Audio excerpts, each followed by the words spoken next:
Hello everyone, Amod here from Target Common YouTube channel. Starting with this video, I will be covering CSS selectors concept which may take around 3 to 4 videos to cover fully. Let's understand these topics in this video. What is CSS? What is CSS selector? Are CSS and CSS selector same? Why do we use CSS selector in Selenium WebDriver or any front-end automation testing tool?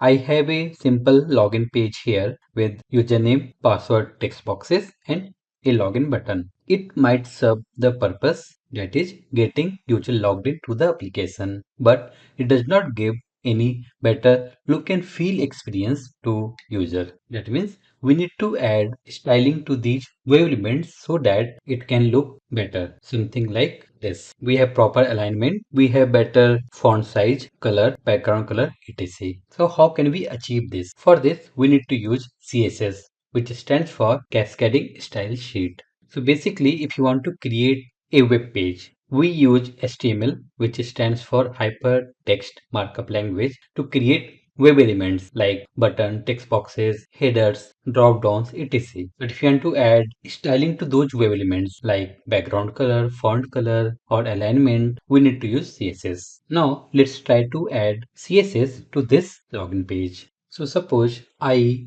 want to have some different background color for this login button. So for that, we need to add CSS, and we have multiple ways to do that. One way is inline CSS. That means this is the tag name, and here I can add one attribute called style, and we have many properties in CSS. For example, if you want to add background color to any web element, we have a property called background hyphen color. So let's use background hyphen color, then use colon, then we need to pass value to this property. That means what background color you want. So for color, we need to pass hex representation of color. So for example, I want red background. So I need to pass hex representation of red, which is has FF0000. Save it, and if you go to Chrome, you can see background color of login button is red. You can add more than one properties as well. Like I want to set the font size.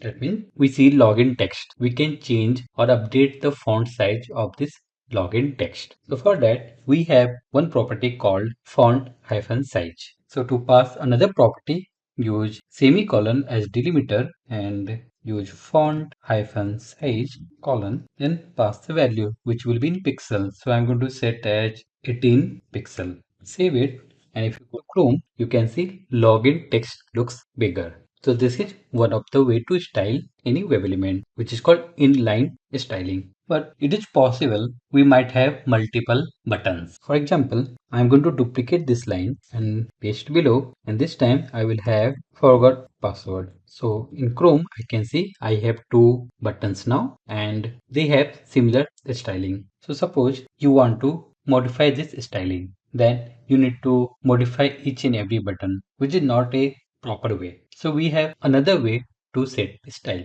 It means go up to the head tag, and here you need to define one new tag called style.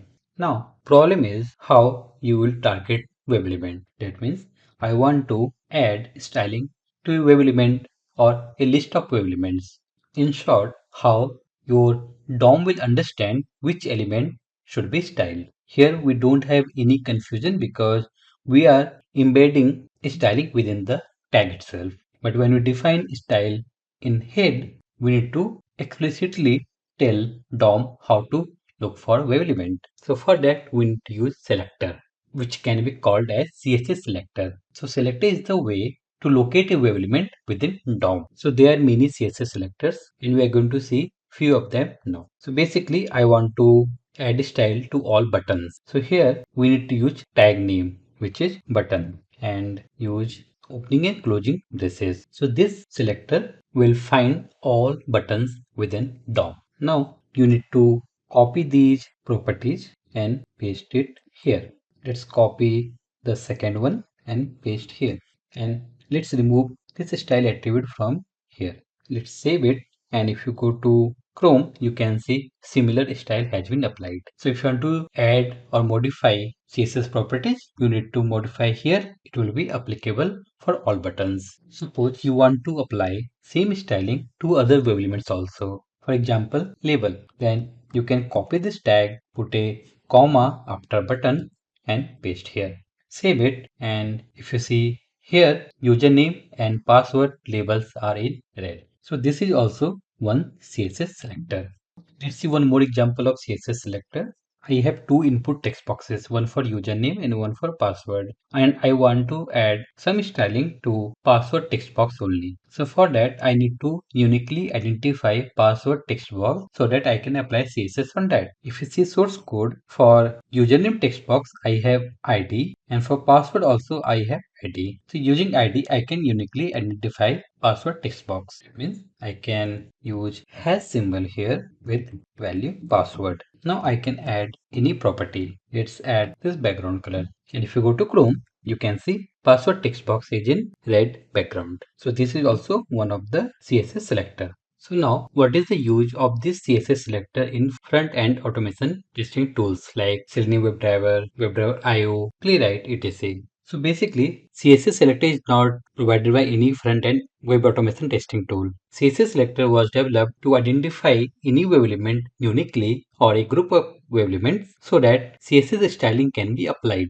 And if you talk about any web automation testing tool, they perform actions on these web elements through code like a real user, but they don't visualize like we visualize here. They read DOM and try to locate the web element on which they need to perform action. This is very basic of any web automation testing tool. So these tools provide multiple ways to locate web elements, and CSS Selector is also one of them. But the purpose is little different here. These automation tools uses CSS selector to identify web elements to perform action on that, not the styling. So in upcoming videos, we are going to see a lot of CSS selectors which we can use with our automation testing tools to locate web element and perform action on that. So that's all in this video. If you have any doubt, please comment on this video. If you really like my videos, please like, comment, subscribe and share with others. Thank you everyone.